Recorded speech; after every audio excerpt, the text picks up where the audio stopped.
Hezbollah en el norte es un ejército muy bien preparado, con muchas armas, y no es la primera vez que se enfrentan a Israel. Hay temor, hay mucha incertidumbre acerca de lo que va a pasar.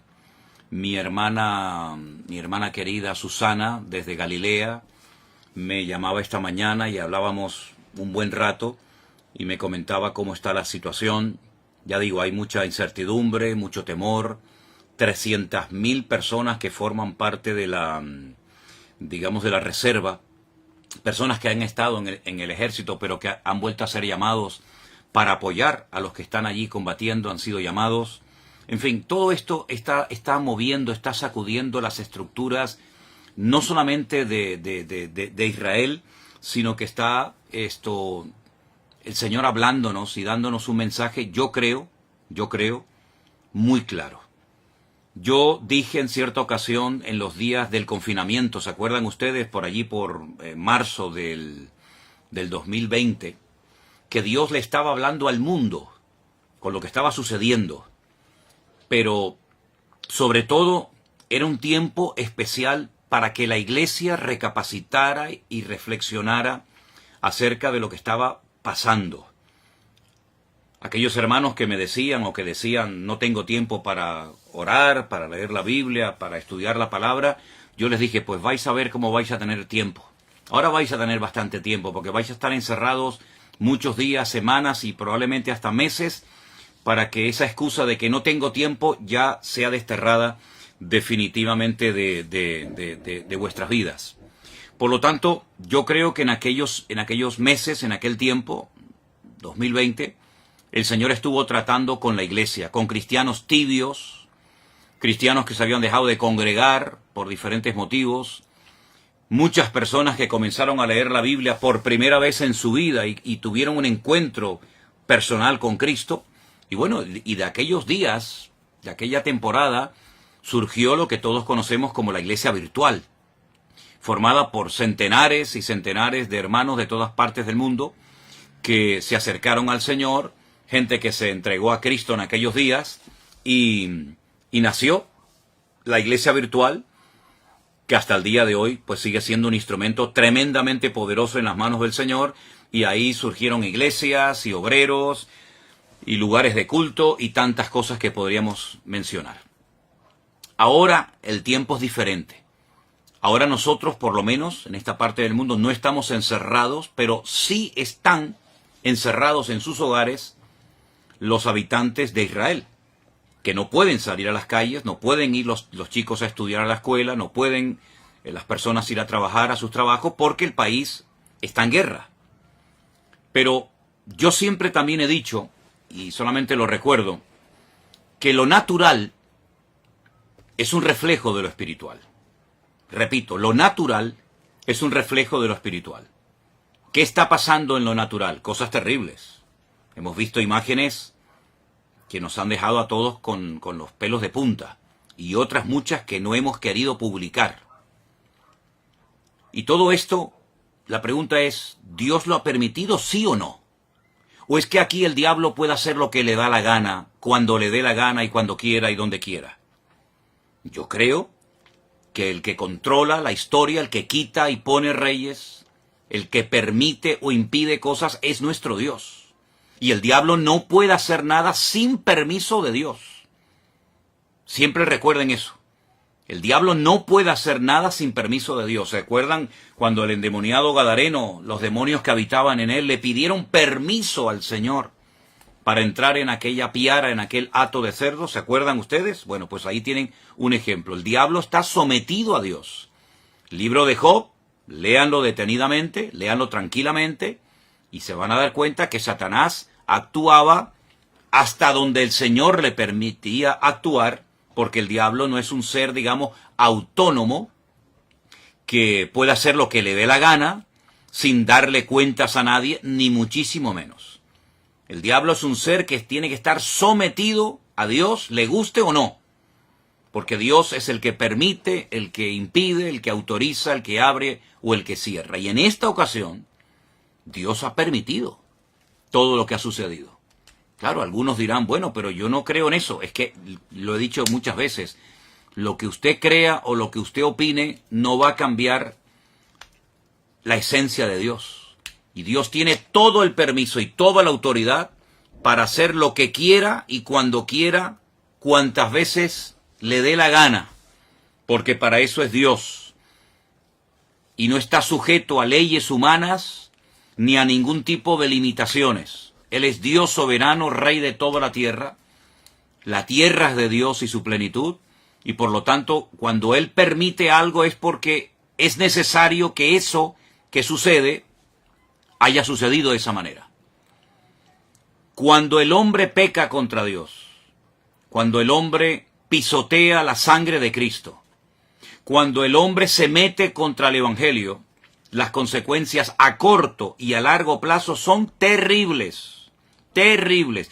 Yo estaba ahora mismo hablando con unos hermanos de Jerusalén, donde me acaban de decir hace un instante que hace unos días, hace muy poco tiempo, en la ciudad de Haifa, allí en Israel, pues fueron a evangelizar, a hablar de Cristo. Miren qué delito, ¿no? Tan grande, ¿no? Todo el mundo puede manifestarse, pero parece ser que en Israel, hoy por hoy, a los misioneros, a los hermanos que salen a las calles, en un país, dicen, 100% democrático, pues parece ser que unos tienen más derechos que otros. Y esa es la cruda realidad.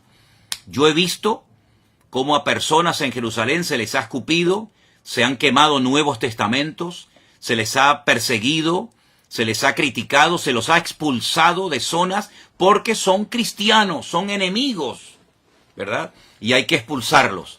Pero luego, sin embargo, se hacen otras manifestaciones, otros colectivos totalmente antibíblicos, incluso algunos que hasta odian y oran en contra del Estado de Israel, se les permite salir con sus banderas, con sus pancartas y hacer todo tipo de manifestaciones en público, pero a los cristianos no.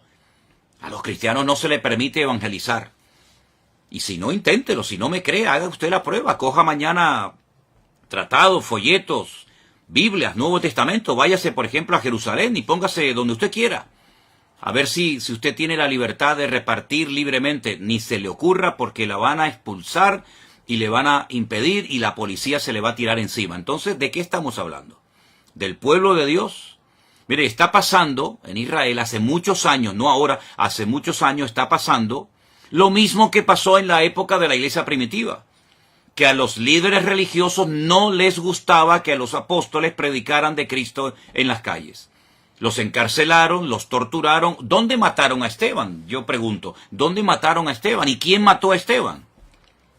A Esteban no lo mataron gentiles. ¿Qué le hicieron a Esteban? ¿Quién estaba presente en la ejecución de Esteban? ¿No estaba por allí un jovencito, un tal Saulo de Tarso? ¿Saulo de Tarso de dónde era? ¿De Japón? ¿De Babilonia? ¿De España? ¿De dónde era Saulo de Tarso? ¿De dónde eran los que apedrearon a Pablo? ¿Quiénes eran los que le impedían a los apóstoles predicar el evangelio libremente en la ciudad de Jerusalén? ¿Quiénes eran? Ustedes saben la respuesta, está en el libro de los Hechos, solamente es cuestión de leer la Biblia. Entonces es exactamente lo mismo, pero ya no estamos en el siglo I, estamos ahora ya en el año 2023 y todavía en Israel está prohibido evangelizar. Ustedes sabían que en Jerusalén hay una universidad de los mormones, una universidad, unas propiedades, unas instalaciones tremendas, que tuvieron que costar muchos miles, tal vez millones de dólares, no lo sé. Bueno, se les permitió hacer eso en Jerusalén con la condición de que no evangelizaran. Porque ustedes saben perfectamente que los mormones salen por ahí a repartir sus folletos, a evangelizar. Bueno, no lo pueden hacer, no lo pueden hacer. Entonces, no me vengan a mí ahora que Dios tiene que respaldar y tiene que bendecir y tiene que apoyar a un pueblo que prohíbe la predicación del Evangelio, que prohíbe la predicación del Mesías, en el cual creemos los cristianos, Nadie está obligado a creer en el Mesías de los cristianos, nadie está obligado, pero se supone que en un país libre, en un país democrático, uno puede hablar de lo que quiera, se supone. Como también en la democracia en España se supone que se pueden decir y hacer ciertas cosas, pero a la hora de la verdad no es verdad, ¿verdad? Entonces, mis queridos hermanos, eso por una parte. Por otra parte, ¿en quién se está poniendo mayoritariamente? No digo en toda la población, pero ¿en quién se está poniendo fundamentalmente la confianza en este momento, en medio de este conflicto por parte de muchos habitantes de Israel?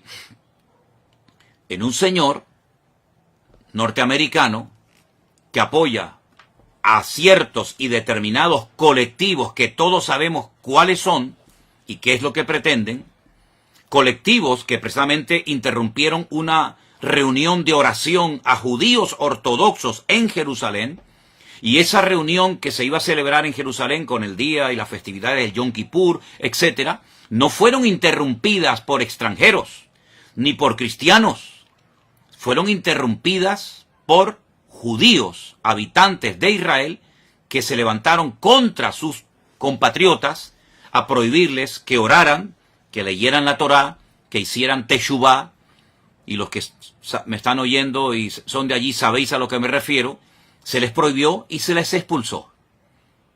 Donde se han hecho manifestaciones totalmente antibíblicas y ante los principios morales y espirituales de la colectividad religiosa de Jerusalén. ¿Dónde se han hecho esos desfiles? ¿No han sido en la ciudad santa de Jerusalén? Entonces, hermanos, cuando estas cosas ocurren, no ocurren por casualidad. Las cosas no ocurren porque al diablo se le ocurrió zarandear ahora a este país y no. Vamos a ver, las cosas ocurren con un propósito. Y ni una hoja de un árbol se mueve si no es con permiso de nuestro Dios. ¿Sí o no? ¿Cuántas veces lo hemos dicho? Que no se produce, no ocurre nada sin permiso de Dios. Y Dios ha permitido en este momento que se hiciera el ridículo. Y que la gente todavía, tanto en Israel como fuera de Israel, se estén preguntando, ¿pero qué ha pasado? ¿Qué ha pasado con el servicio de inteligencia tan poderoso que tiene Israel? ¿Qué ha pasado con los soldados? ¿Qué ha pasado? ¿Se han quedado dormidos? ¿Cómo es posible que más de 1000 terroristas se hayan infiltrado en territorio israelí y hayan hecho una masacre terrible que, aunque algunos políticos, incluida la vicepresidenta de nuestro país, de España, no ha querido condenar, y otros tantos políticos en su hipocresía y en su populismo, ¿verdad? Pues esto ha sido algo terrible. Esto me recordaba a mí a los tiempos bíblicos, cuando se peleaba contra filisteos y amorreos y aquellas matanzas y aquellas cosas terribles que nos cuenta la historia. Pues lo hemos visto hace unos días en televisión, como centenares de personas corrían despavoridas como conejos asustados por el desierto del sur de Israel y eran como presas de caza disparándoles a discreción, a diestra y a siniestra, y hemos visto cosas que ni siquiera quiero mencionar. Hermanos queridos, ¿es que acaso Dios se ha dormido? ¿Es que acaso Dios se ha olvidado de su pueblo? ¿Es que acaso Dios ya no recuerda sus promesas y sus pactos? Claro que los recuerda. El problema no es que Dios se ha olvidado de su pueblo. El problema es que su pueblo se ha olvidado de su Dios. Esa es la realidad. Ahora bien, para los cristianos que dicen, bueno, este es un tiempo de prueba para Israel, que son el pueblo de Dios, yo quiero hacer un pequeño alto en el camino y preguntarles a todos ustedes, y veo que hay muchísima gente conectada, no sé exactamente de dónde, pero bueno, eso es ahora mismo lo menos importante. Yo les hago una pregunta. ¿Conocen ustedes ese versículo del Nuevo Testamento? No del Antiguo Testamento, del Nuevo Testamento que leen millones de cristianos todos los días, pastores, evangelistas, maestros, etc. Ese versículo que dice, vosotros sois real sacerdocio, pueblo santo, adquirido por Dios. ¿Se acuerdan ese versículo? ¿Saben, verdad? ¿Dónde está? Y todo, ¿verdad?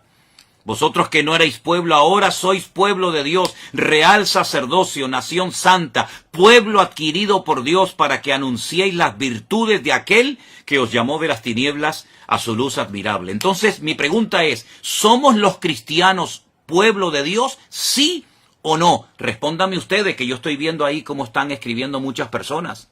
¿Somos los cristianos, vuelvo a preguntar, ¿somos los cristianos pueblo de Dios o no somos pueblo de Dios? ¿O el único pueblo de Dios que existe sobre la faz de la tierra se llama Israel? Y nosotros, entonces, si no somos pueblo de Dios, ¿qué somos entonces, hermanos?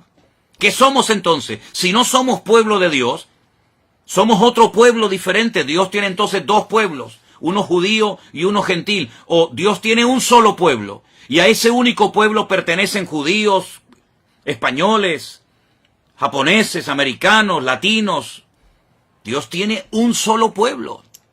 Entonces, si somos el pueblo de Dios, y yo creo que en eso, no lo sé, estaremos la inmensa mayoría de creyentes de acuerdo. Si somos el pueblo de Dios, y veo que muchos están contestando, sí, pastor, sí, somos el pueblo, muy bien, pues entonces a todos los que están diciendo que sí somos el pueblo de Dios, y a los que no lo están contestando, pero saben que somos el pueblo de Dios, yo les quiero leer estos versículos.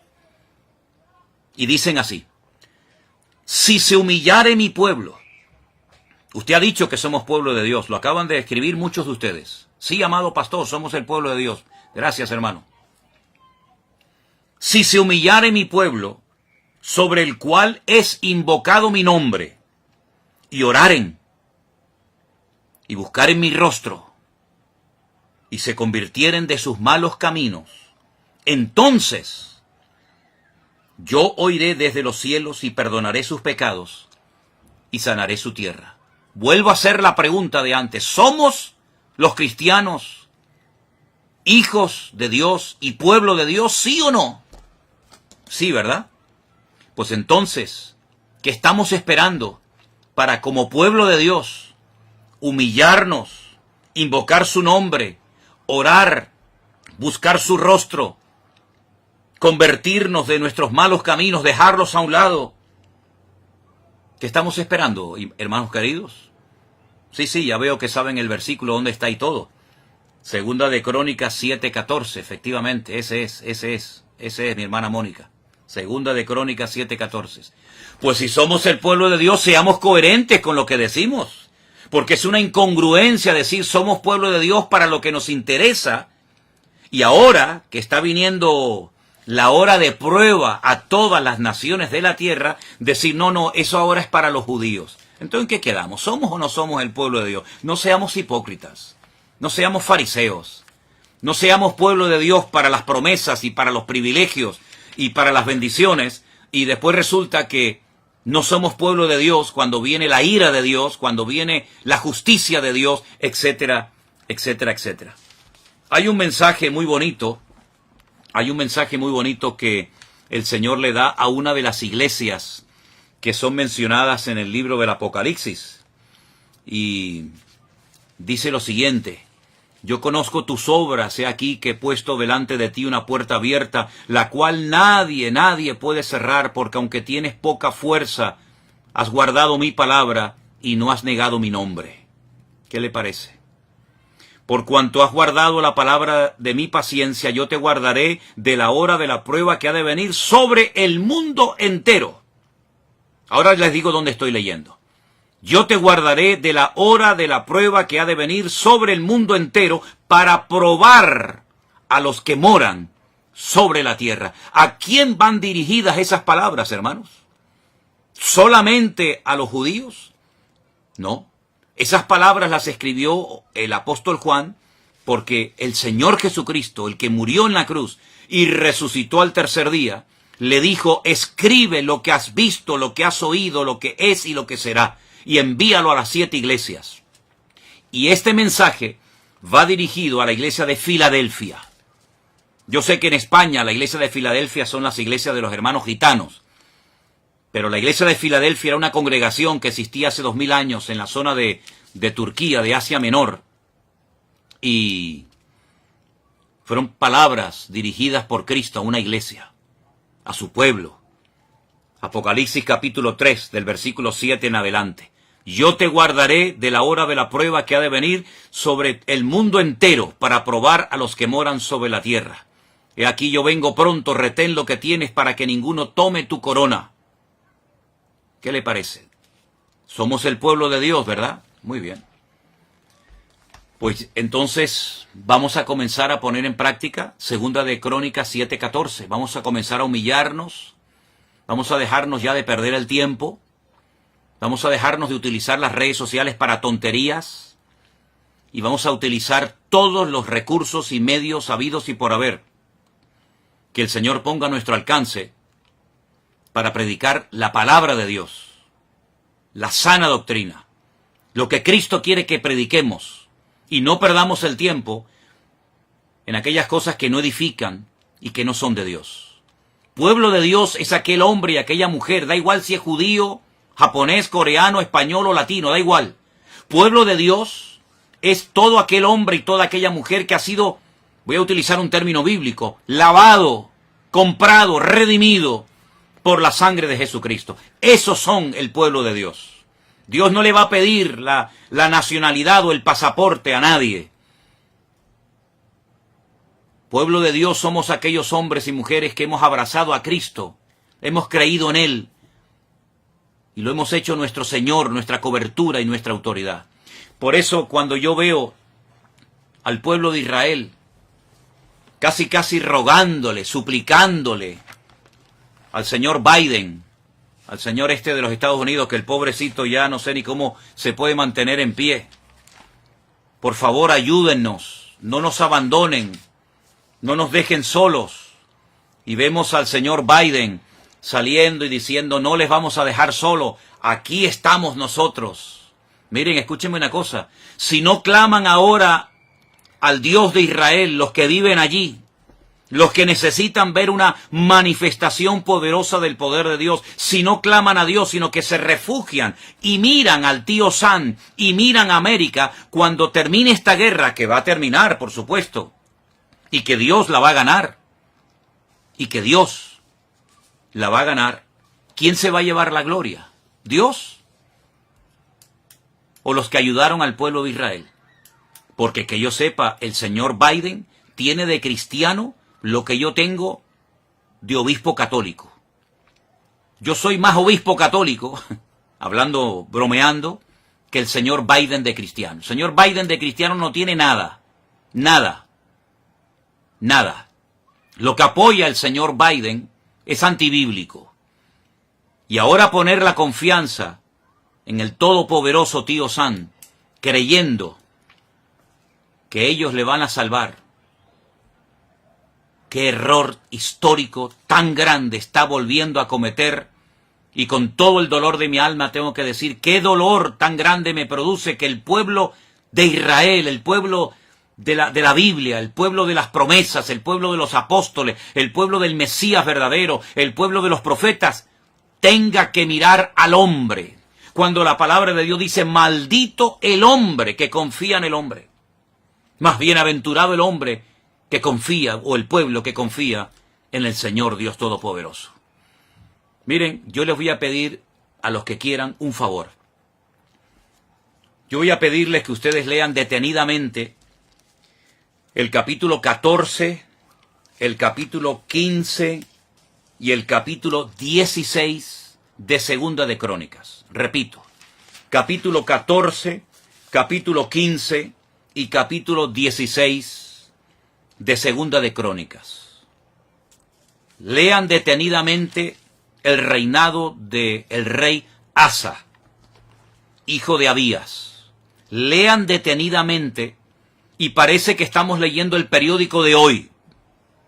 Yo voy a hablar, Dios mediante, el domingo, en el culto que vamos a retransmitir por la tarde desde nuestra iglesia aquí en Santa Cruz de Tenerife. Voy a hablar de estos capítulos y de este personaje, porque se vuelve otra vez a repetir la historia. Mira, cuando un creyente, pastor, profeta, evangelista, me da igual, porque usted sabe que hoy en día hay algunos en el ministerio que si no dicen lo que son, el doctor, el apóstol, como que se sienten mal porque su identidad no se la da Cristo, su identidad se la da el cargo, su identidad se la da lo que hacen. Soy el presidente de la denominación tal, soy el director. Bueno, ustedes saben que siempre hay este tipo de personas. Mire, si esas personas con cargos, con autoridad, confían más en el poder de su denominación o tienen más confianza en su economía, en su patrimonio, que en Dios, están totalmente perdidos. Están totalmente ciegos. Y mucha parte del pueblo de Dios, y ya les he dicho quién es el pueblo de Dios, y si no, dele para atrás cuando termine esta intervención que estoy haciendo en esta tarde, cuando usted se pregunta en quién estoy poniendo mi confianza, pues ¿en quién? ¿Es quién estamos poniendo nuestra confianza? ¿En Dios? ¿En su palabra? ¿En sus promesas? ¿En los hombres? Mire, solamente le voy a leer un versículo de Segunda de Crónicas 14:11. Escúchelo bien. Oh Señor, para ti no hay diferencia. No hay diferencia alguna en dar ayuda al poderoso o al que no tiene fuerzas. Ayúdanos, oh Señor Dios nuestro, porque en ti nos apoyamos y en tu nombre venimos contra este ejército. Oh eterno Dios, tú eres nuestro Dios, que no prevalezca contra ti el hombre. Segunda de Crónicas, capítulo 14, verso 11. Ay, Señor, bendito sea tu nombre, si ahora mismo el representante de Israel, sus ministros, etcétera, sus líderes políticos y religiosos, hicieran en público en los canales de televisión, que pueden hacerlo sin ningún problema. Ahora mismo llaman a los distintos canales de televisión, mensaje nacional, proclamación de ayuno y de oración. Y voy a hacer la oración bíblica que hizo el rey Asa en un momento de su vida, antes de que se torciera. Oh Señor, para ti no hay diferencia alguna en dar ayuda al poderoso o al que no tiene fuerza. Ayúdanos, Señor Dios nuestro, porque en ti nos apoyamos. Hoy no puede decir eso Israel. Hoy no lo puede decir. No se están apoyando en el Dios de Israel, se están apoyando en otras cosas, en otras personas. Maldito el hombre que confía en el hombre. Bueno, pues, si hicieran esta oración desde lo más profundo de su corazón, el problema ya está resuelto. Ya estaría resuelto en 5 minutos. Se acabó. Olvídense de Hezbollah, olvídense de los misiles, olvídense de los cohetes, olvídense de Hamás. Todo estaría solucionado en 5 minutos. Si el pueblo de Dios se humillara e hiciera, por ejemplo, esta oración, y que añadiera lo que quisiera, pero que por lo menos hiciera desde lo más profundo del corazón, en un genuino arrepentimiento, hiciera esta oración, el problema en este momento, allí en Oriente Medio, en Israel, ya estaría solucionado. Las 300.000 personas, muchos hermanos nuestros que están ahora mismo allí, con su fusil, dejando atrás a sus familias, a sus hijos, si se hiciera esta oración a nivel nacional, así como cuando se para el país, cuando hay ciertas y determinadas festividades y los que viven allí lo saben, y se bajan de los carros, se bajan de los coches y agachan la cabeza en señal de respeto y de reverencia. Si ahora mismo se parara Israel delante de Dios, hiciera esta oración, los de Hamás saldrían corriendo y nunca más volverían a atormentar a Israel, nunca más.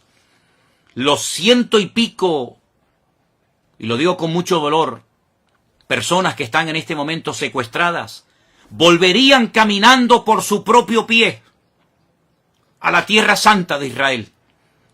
Y todo el mundo lo vería. Y las televisiones estarían allí en la franja de Gaza filmando cómo viene uno y el otro, y el padre y la mamá y el niño y las familias juntas vendrían caminando, cantando y adorando al Dios de los escuadrones de Israel. Si todo Israel se humillara delante de Dios, si la iglesia de Cristo se humillara ahora, como pueblo de Dios que somos, esos 100 y pico personas que han sido vilmente secuestrados, volverían caminando y cantando. Se fueron llorando, sí, se fueron llorando, pero volverían con regocijo, glorificando a Dios, porque sus enemigos dirían, váyanse. ¿O no se acuerdan ustedes cuando fueron a atacar la casa del profeta Eliseo lo que pasó? ¿No se acuerdan? Ustedes lean la Biblia, hermanos. Lean la Biblia, es increíble que al pueblo cristiano se le tenga todavía que pedir y suplicar. Lean la Biblia, pero es la cruda realidad.